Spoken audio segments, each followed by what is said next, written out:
In the year 2007-14, a new squad of operatives was chosen by the College of Illusion.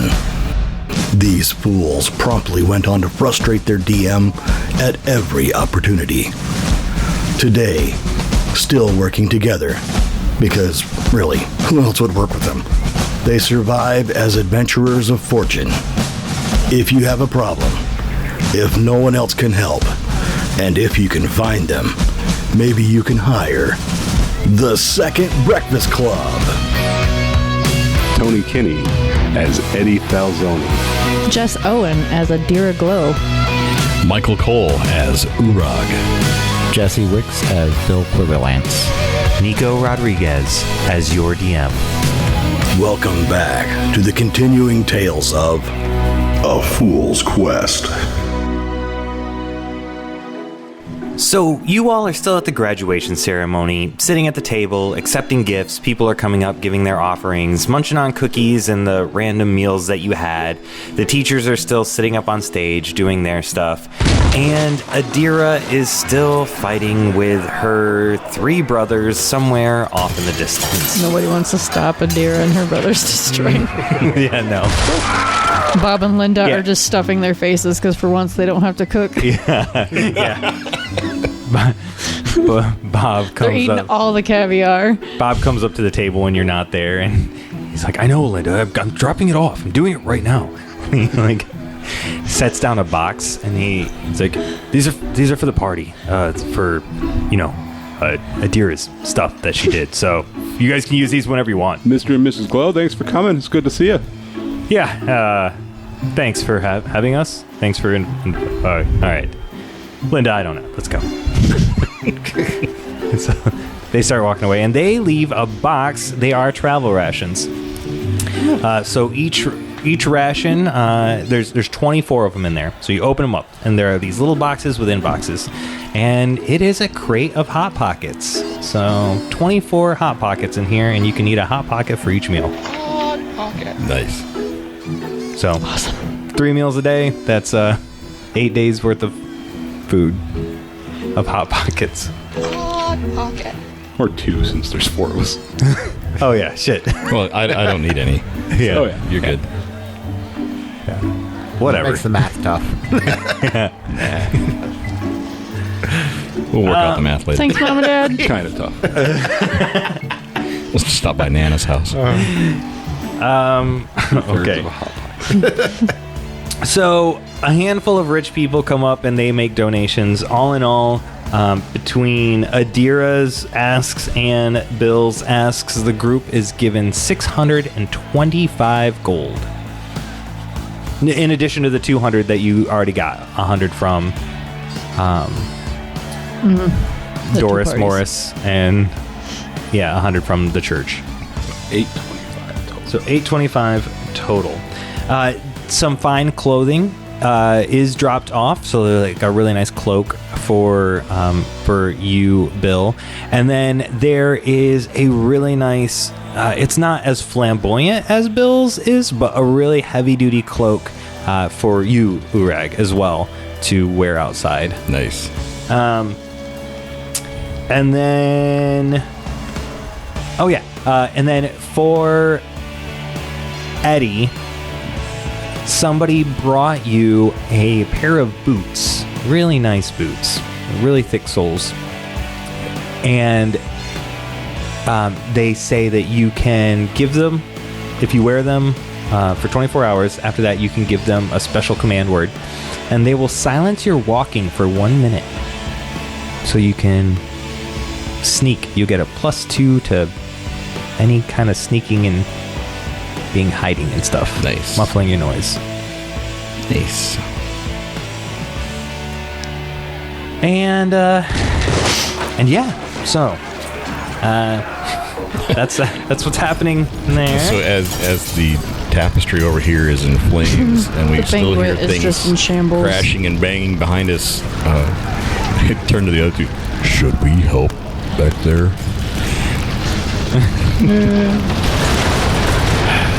Adira's probably got a handle.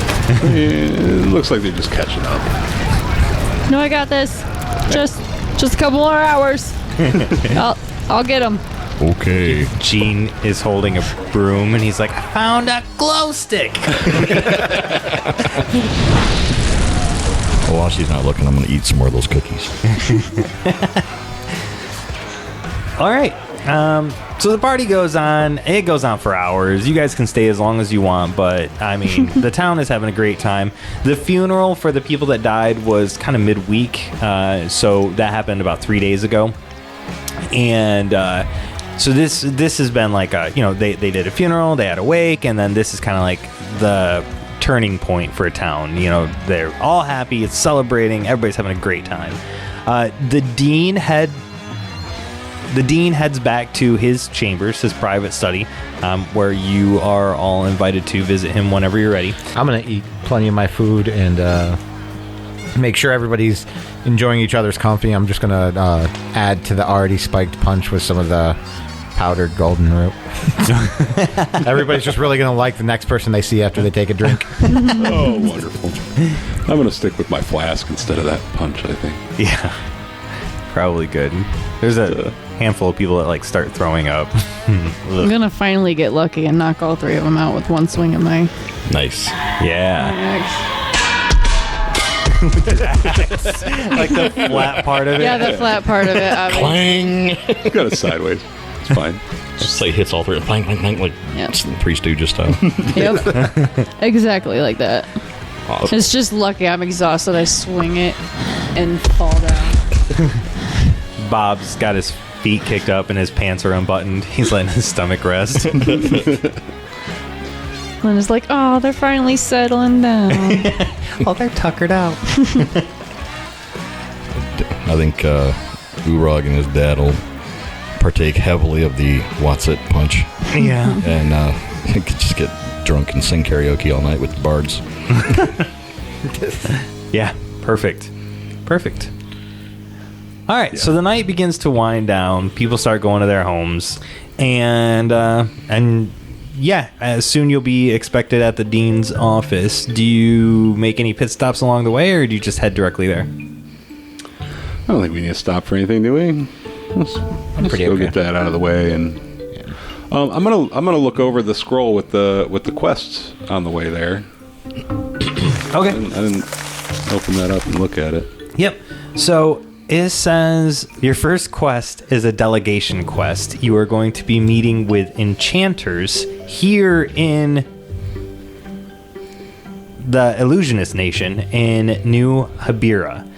Now, for you guys, New Adira, so you are on pretty close to the northwestern corner of the Illusion Nation.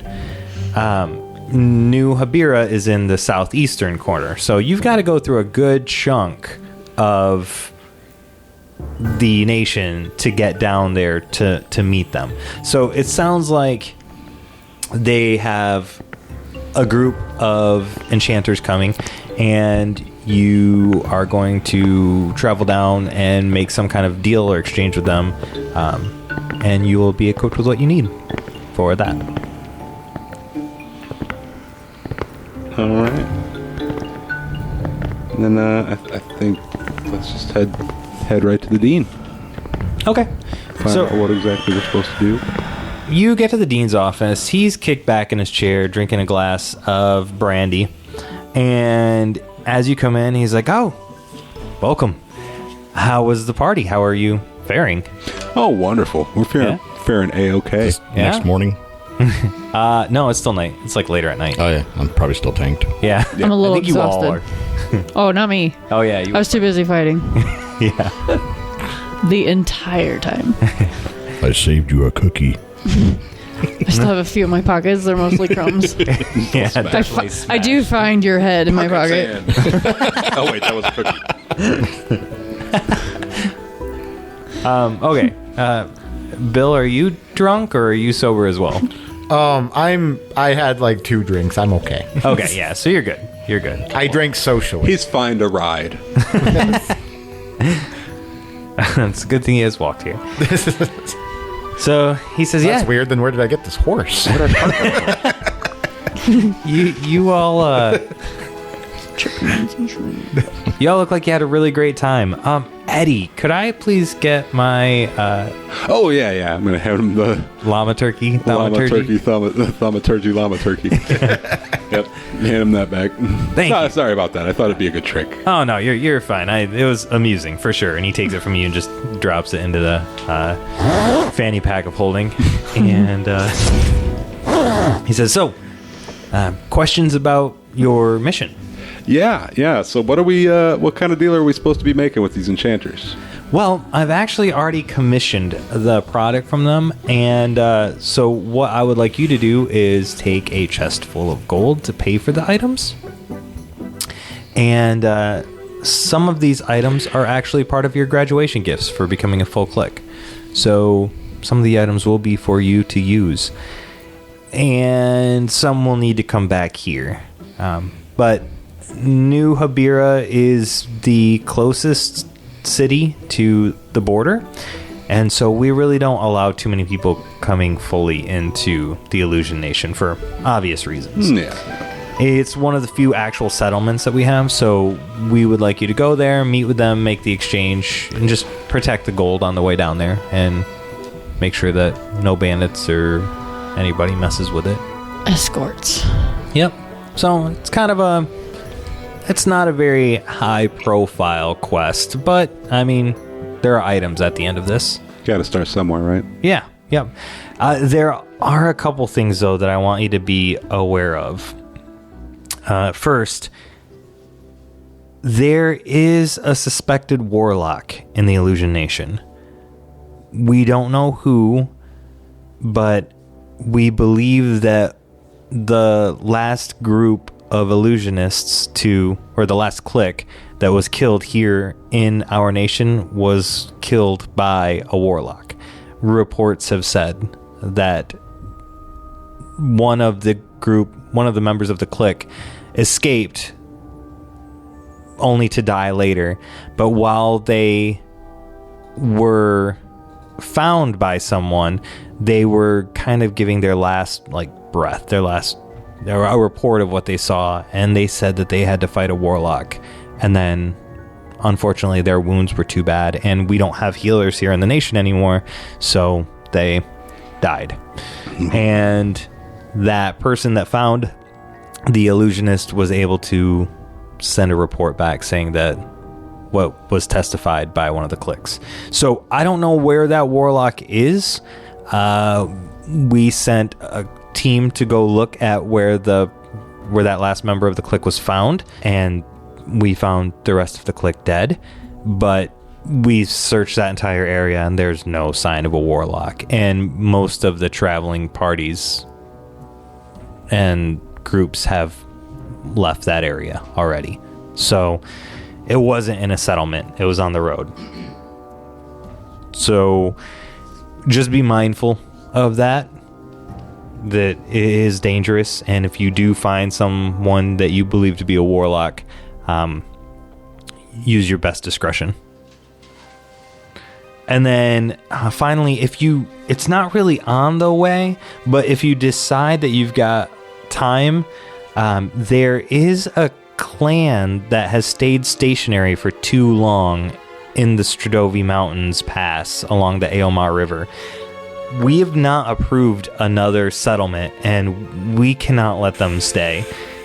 If you go that way, figure out exactly why they've settled. As illusionists, our nation's defense is solely built on the fact that we build up these illusions to make us look like we're bigger than what we are, but we are honestly one of the weakest of the nations as far as the number of people that live here, the type of magic that we use. We have to use the tools that we've got to protect our borders.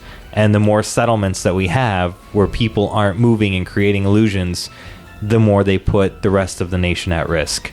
So maybe find out why they've settled there, and maybe figure out if you agree with them, then maybe come back and give a full report. And if you don't, try to convince them to get back to the nomadic lifestyle. All right, sounds good. While you're on the road, try to think, no rush at all. But you guys have about a year to find another place to live, because we are going to have to start working on new cliques to train up, and someone will need to take your house, hopefully soon. So, not right now, though. You got plenty of time, but maybe start looking around and seeing if there's a settlement that you want to stay in, or if you want to stay here in the Forsaken City, that's totally fine as well.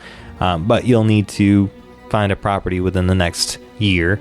In addition to school assignments, Eddie, you're going to be expected to pick a field of focus, and you'll need to incorporate that continued education both in the Forsaken City as well as in the world. So whatever streamline of illusion magic that you want to go, do you want to go the spy route? Do you want to work with settlements and build, large frameworks for illusions? Do you want to work with, in other countries as a liaison?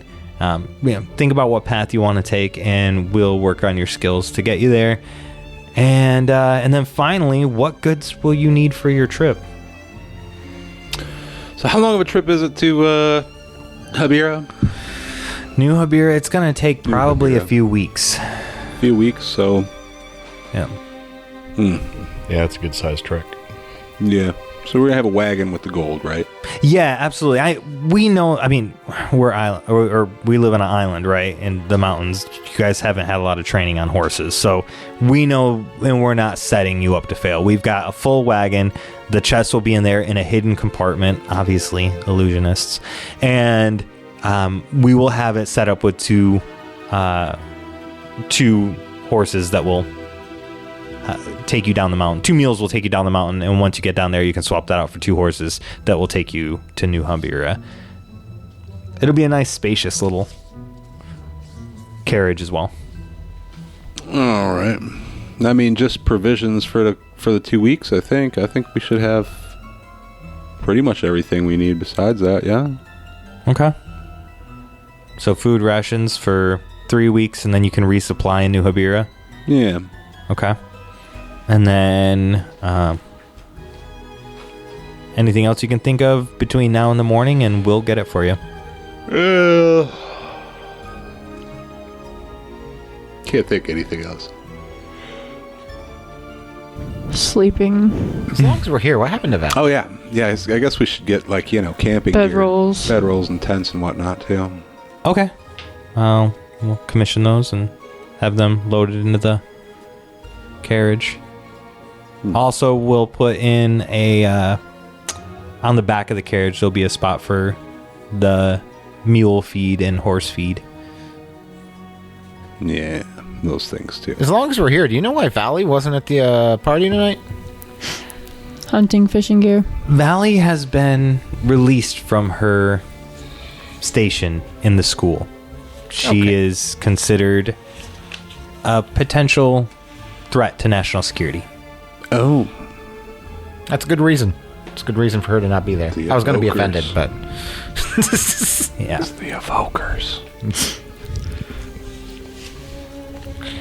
They're not happy about that. What about hunting and fishing gear for, I don't know, in case something were to go awry with supplies? Yeah, do you want 2, 3, 4 fishing poles? What are we thinking?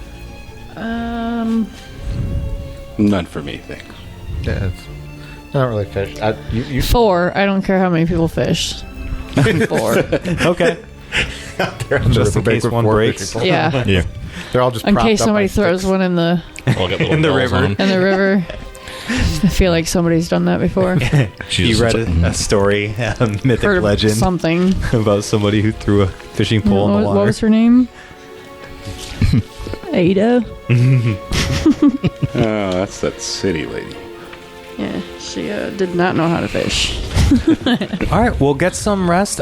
Tomorrow morning, we will have the wagon set up for you in the Forsaken City. We'll send a missive tonight. Or not in the Forsaken City.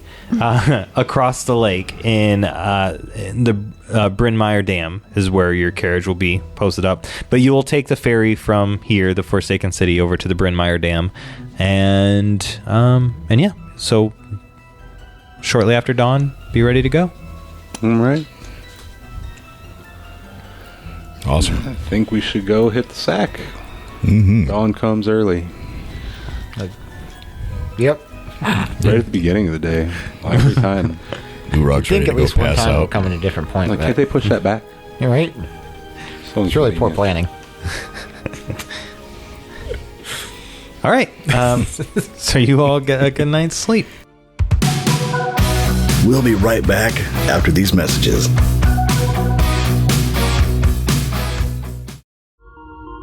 From the indie podcast creators that brought you Microphones and Monsters, A Fool's Quest, Ethereal Embrace, and other hit podcasts comes a new actual play podcast, Dread Tech Incorporated. Set in the futuristic cyberpunk setting of Dark City, our 3 DDA special agents, Nitz with his drone blip, Sylvia Rivera, the shape-shifting social media icon, and Zaus, the Zoog heavy gunner, take on the evil corporation Yogsonic Dynamics in an attempt to bring the heinous actions of the corporation into the public spotlight. But will our heroes be prepared for the unworldly supernatural horror that lurks below the corporation's front? Follow Dread Tech Incorporated wherever you get your podcast to find out.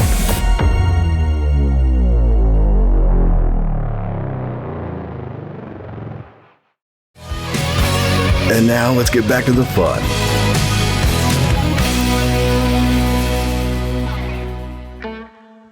So the next morning, you all wake up. 2 of you are pretty hungover. Yep. Eddie, you kind of live in this almost perpetual state of a bit hungover, so it's not really kicking you as much as others might think. Pour myself a nice breakfast drink and Yeah. gets me started, you know. Uorag, you're definitely feeling the... Oh, yeah. Uorag comes out of his sleeping area with dark sunglasses on and that's bra hanging from his antlers. I come out of my room smashing my cymbals. Good morning, everyone! Household, wake up! Oh my god. Stop it! I'm gonna just pour a shot into Uorag's coffee, too. Yeah. Thanks, Eddie. You'll feel better after. Little pick me up. Little hair of the dog as I turn into a dog. Yeah. So you make it down to the ferry. The normal dock people are out there working. The ferry takes you across the lake, across the Forsaken Lake, and over to the Bryn-Mawr Dam. The Bryn-Mawr Dam is a dwarven forged dam that stands just over 3,000 feet tall, about 1,000 meters, and a little over 300 people live in the dam. They provide maintenance to the structure and act as the first line of security for the Forgotten City and Forgotten Lake. Upon arriving at the dam, you are greeted by a welcoming party. Illusionist Franz Bramroyo greets the party and guides you to your wagon. So he says, "Hello, I'm Franz Bramroyo. I am taking you to your wagon. How was your trip across for the ferry?" It was great. Quiet. "Yes, it's morning time right now. It was going to be quiet, I hope." Me too. Smash your cymbals. Yeah, I'm waiting. Well, I'm bored. I'm just going to start singing a song and playing the cymbals. He's going to die in his sleep. Oh, I know a song about that. We have gotten some provisions for you, as well as your wagon right over here. If you'll follow me, please. And because you're on the mountain, you kind of already were told this. The wagon is going to be pulled by a pair of mules to get you down off the mountain. At the bottom of the mountain, there's like a checkpoint there where they'll swap it out for horses. Like a little ranch area that just has mules and horses and some farming stuff down there. But that's pretty much it. The inside of the wagon does appear to be super comfortable with 2 seats on one side, like 2 big bucket seats, and then a full bed on the other side. Under the bed is where they have put your chest full of gold, but it's also hidden below an illusion. So if you lift up the bed, it looks like there is just sheets and blankets and stuff down there. and you actually have to reach down through the illusion to pull the chest out. So it's good work. On the back of the wagon, there's 2 large chests for housing the travel supplies. It's like up towards the top of the back of the wagon. And then on the lower half of that, there's the food supplies for the mules and soon to be horses when you swap that out. And he also hands you a map of the Illusion Nation while you are with the route mapped out. So where you're going. For you listeners, I will be putting this map with the route on there on our social media and in our Discord. So if you'd like to see it, follow us on social media. And the suggested route is going to take you through the mountain path down to the free road. The free road, you'll follow that then east, and your first stop will be in Lisa's Hold. After Lisa's Hold, you should enter the forest of Anuk-Z, and while it is recommended that you do not tarry there are places to make camp within the forest. Guillermo's Gambit is one such place, so keep that location marked on your map in case you need a place to seek refuge. After leaving the forest of Anuk-Z, you will follow the free road along the coast, and there are fishing settlements along the way. So because most of the Illusion Nation is nomadic, the few settlements that they have are smaller, but they're typically by the water. So they've got farming communities there that help supply food for everyone, as well as fishing communities there that help supply food for the bigger cities. And so those settlements are Phosha, Fedros, Io, and Garask. They're all smaller settlements. And then finally, after those settlements, you will arrive at New Habira.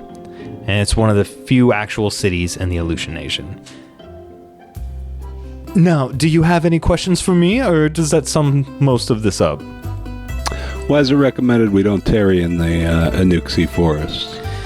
There are creatures in the forest. Unfortunately, in recent years, more and more magic events seem to be triggered there, and a large infestation of otherworldly spider kind have taken the forest over. Spiders. Adder cop. Alright. What about that side quest? Yeah. Where did I write that? Along the Aomar River. There's a clan in the mountains that seem to have settled a little too long. We're supposed to go maybe talk with them too, see if we can get a movement or find out why they've settled. Okay. Do you know where about they're located? Could you mark that on the map here for us too? Let me take a look. I have only heard reports, but it's kind of vague. And he puts a circle on your map, so it's not very pinpointed, but he's like, somewhere in here, I believe. Okay. You heard anything about like creatures in the mountains there? Any magical events happening around there at all? No. All right. The mountains should be pretty safe. It is one of the most populated areas in the Illusion Nation. In fact, there are more individuals living here in this dam than there probably are in most settlements along the nation. Well, why so many in the dam? Most of us have taken up residence here. The dwarves, when they built one half of the dam to be living rooms and lodging, so you can live there as long as you need. There is earth. There are vegetation growing on the side of the dam, on this far side, the dry side, that we can cater, and we get fruits and vegetables from these long terraces, and it houses up to 900 people. So, and many of us work on the dam or work security. I am more of a liaison for the school here, but you catch my meaning. So are we thinking of stopping by the mountains on the way out then? Yeah, we could swing through there on the way back here, I think. Where the settlement is? Yeah. On the way back, yeah. So we don't want to mess up our timetable of actually meeting the enchanters. And it's definitely out of the way. Yeah. I just didn't know if we wanted to bring all the gold with us through there too. Yeah. Seems. Don't want to endanger it. I will have to. Yeah, I figure with all this gold, we probably better make haste to New Adira. But I mean, I'm sure it's safe under the illusion and everything. But You know, we could just split the party.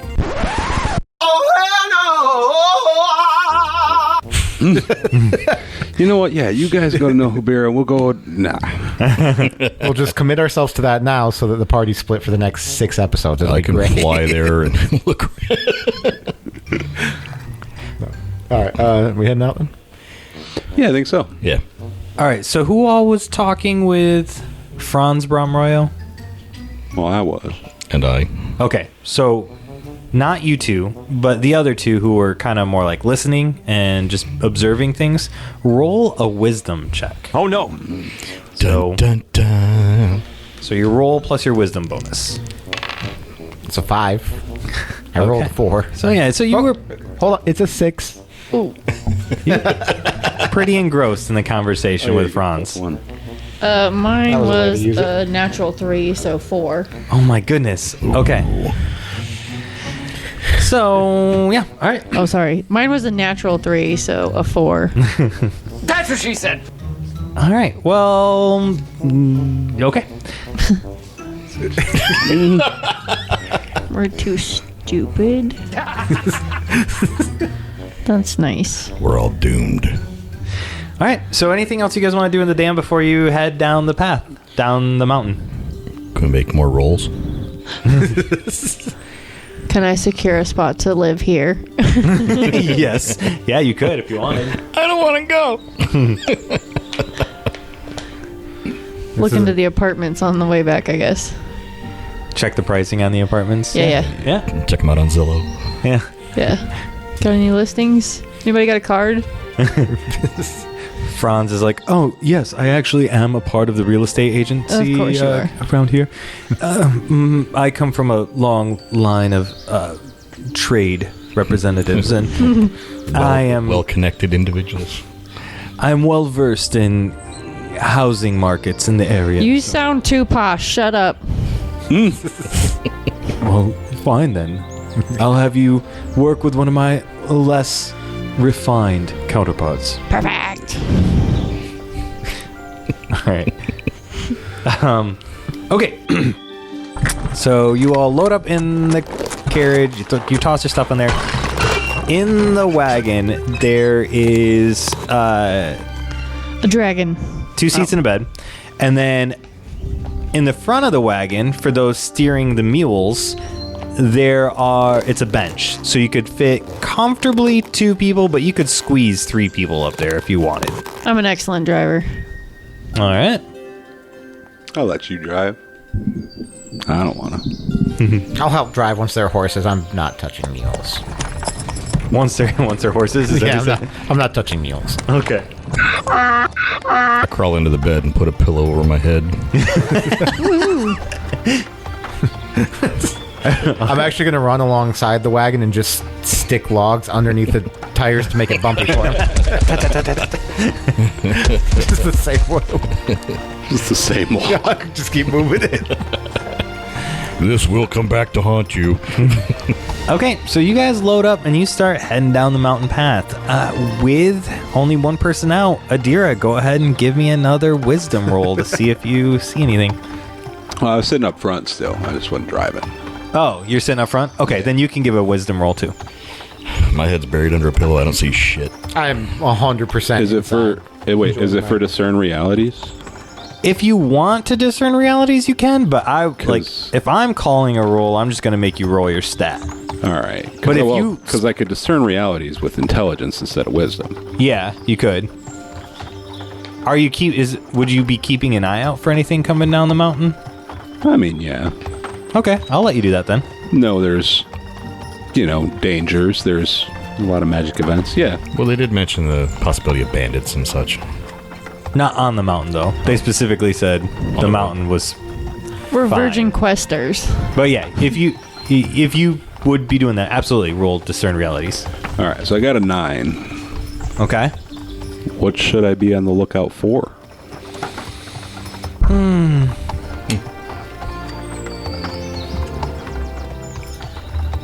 Well, you're already on the lookout for suspicious activity, right? Yeah.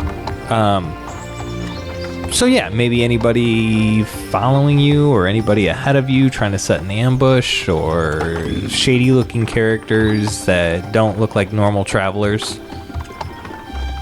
All right, then yeah, I'm gonna just kind of keep an eye out for, bandit types, I suppose. Okay. Adira, did you make a wisdom roll too? I did, and it was a 3. Jesus, that's all right. Yeah. Some critical fails happening here. Big dumb over here. Yeah, so you're really focused on these mules. I'm really driving over Yeah, you're really driving. I mean, they're pretty much steering themselves, but you I'm concentrated. Yeah. You're hypnotized by the clop, clop, clop, clop. So excited to finally have mounts that are the right size. At a certain point, there has been some rubble that has come down on the path, and you're a bit concerned that the wagon rolling over it might damage one of the wheels. But it looks like stuff that you could potentially move, especially if you could talk Uorag into going into some kind of big piece to move the large stones. Yeah. So I guess we park here for a second, start clearing rocks. Say, I'm gonna knock on the side of the wagon there where Uorag's. Go away, Bill. Oh, it's not Bill this time. We need a hand out here though. There's some debris in the road we gotta clear. I'm going to quickly cover myself and hope that Uorag thinks I'm outside still, since nobody knows where I'm at. You're in the carriage right next to him. He's just hiding. Yeah. I'll just lumber out of the door and. If he's no help, I've got you. Oh yeah. What's happening?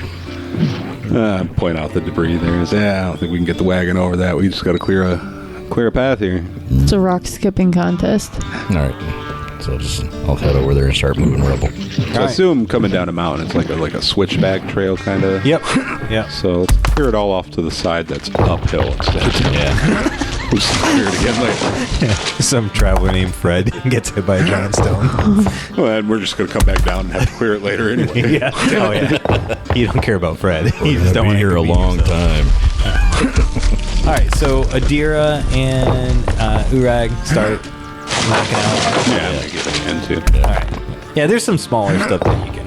I'll supervise and tell them all they're doing wonderful and bring them water and whatnot. Play a little tune. If he smashes those cymbals, I'm throwing a rock at him. I'm smashing them in time with the rock tosses. Every time a rock. You get it all done and all cleaned up. You get back in the wagon. Uorag goes back to bed. And Adira gets back up and grabs the reins. And Eddie, this is when you see something strange back behind you. About one level up on the road. So maybe 5-10 minutes of walking to get back up there on that point. But you see an individual, like a cloaked individual. And they kind of duck back and onto the side of the mountain so you can't see them. But they were peeking down the mountain looking at you.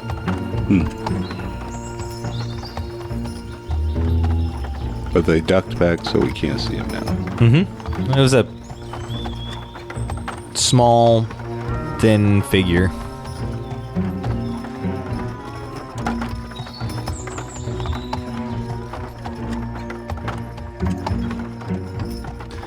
Alright. Just saw someone up there watching us.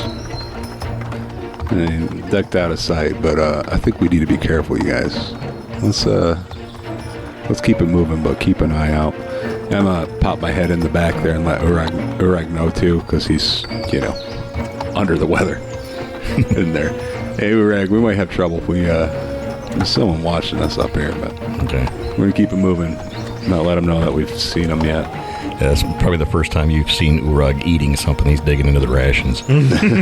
Hot pockets. Yeah. Yeah, pepperoni hot pocket. Just needed something in my stomach. Something greasy. But yeah, so I'll finish up my my meal and come out of the carriage and follow behind the carriage Probably about a good 15 feet or so. Okay. So you continue following down, and it goes pretty uneventful. You guys get down to the base of the mountain. Uorag, you do see an individual, you think, maybe once or twice, but you're not positive. It could have been tricks of the eye. It's always out of the corner of the eye that you see someone, but it always seems like, when you turn your gaze to look, they're back out of sight. So, kind of hard to say. But you get down to the bottom of the mountain, and you come into like a little small farming community, maybe 20 people here total, with little ranched-in areas. There's one wide open spot for mules to go graze and stuff, and there's another fenced-off portion for horses to run back and forth and get led and get some exercise and stuff. And then you see a small crop of, there's turnips in there and some cabbage and spinach and stuff. Just some hardier roots and greens that can kind of grow in a harder environment. And you see a dwarf woman comes out, and she's like, "Ahoy there!" Ahoy, avast ye, matey. All right, you're islanders, right? Yeah, I suppose so. All right. Well, ahoy there, islander. Yeah. You as well. We're supposed to switch these mules out for some horses and keep on our way. Okay. Yeah, fantastic. Well, why don't you bring it right over here, the wagon here, and we'll check your wheels, get the mules swapped out for horses, and get you on your way. All right, sounds good. Go on. My name's Mary Shelley. Mary Shelley. Yep. What time of day is it? It's a dark and stormy night. It was a dark and stormy night. No, it's like midday at this point. Well, late day almost. Okay. Yeah.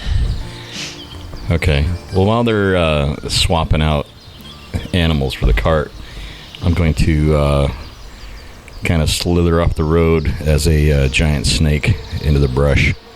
Okay.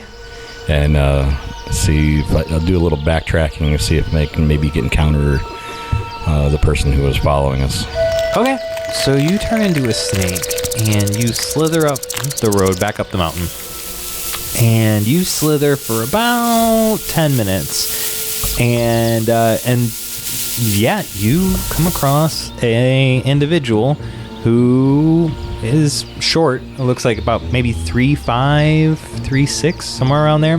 Like halfling build or halfling build. Yep, halfling build.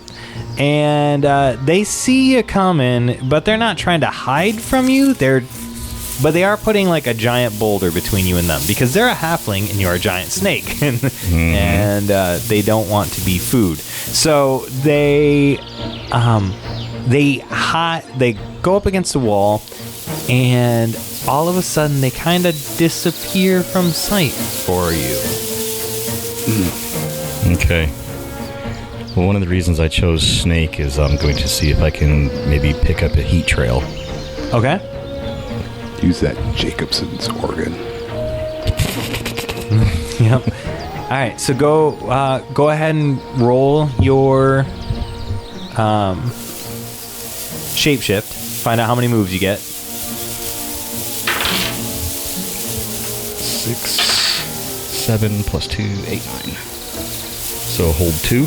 Hold 2. Okay. So that's one of your moves. You can use one of your moves and actually track them. Yeah. And I'll track the heat signature. Did you add your +1 from the... Oh, yeah. It's 10, so it's a hold 3. Oh, nice. Okay. All right. Thank you. So 3 in your giant snake form. So yeah, you track it and you... With antlers. With antlers. You notice that they had backed up to the wall, right? Kind of where you had seen them. And then it looks like they blended in with the stones that were there. Like, not quite invisible, but maybe an illusion to make them look like the stone. Okay. So since I know that, and I'm sure he's probably watching me like a hawk. Oh, yeah, you assume so, yeah. Yeah. They saw you coming. So and since I can speak in my animal form, I'll just go ahead and rear up. I see you, little man. You can't hide from the spirits of the forest and the rock. And you hear a female say, "Damn it, I knew it wouldn't work." And Valley drops her minor illusion, her little cantrip that she can cast, because that's pretty much all she can do with her powers, is do a little minor illusion. And she steps out from around the rock to see you, and she's like, "Hi, Uorag."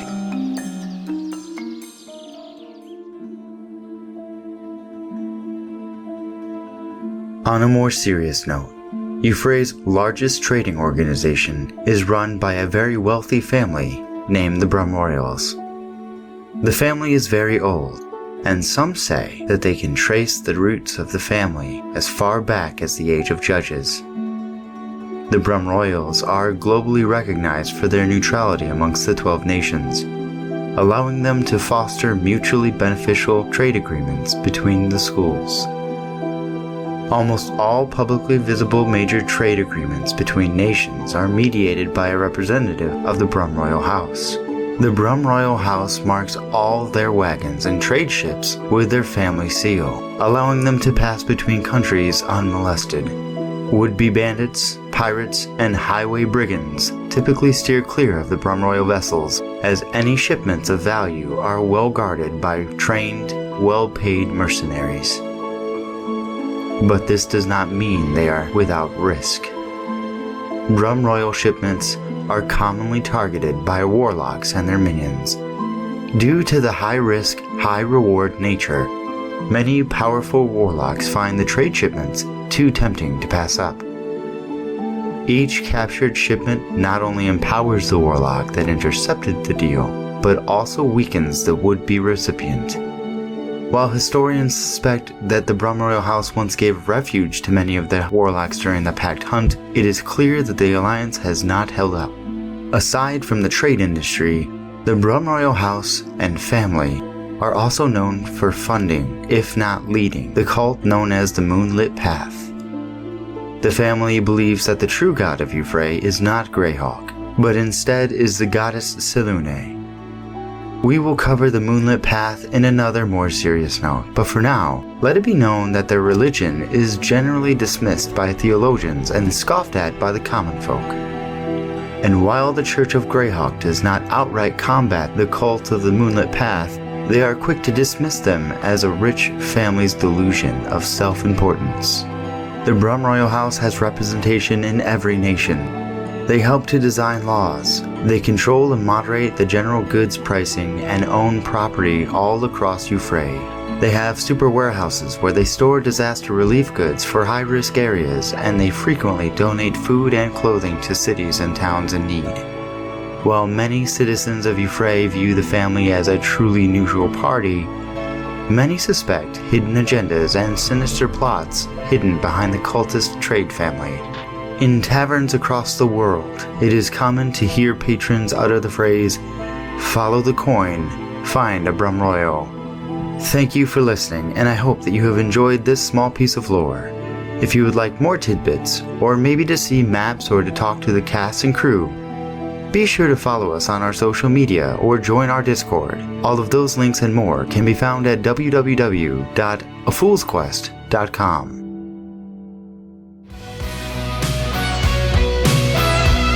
This concludes this episode of A Fool's Quest. Join us next time for more fun and daring adventure.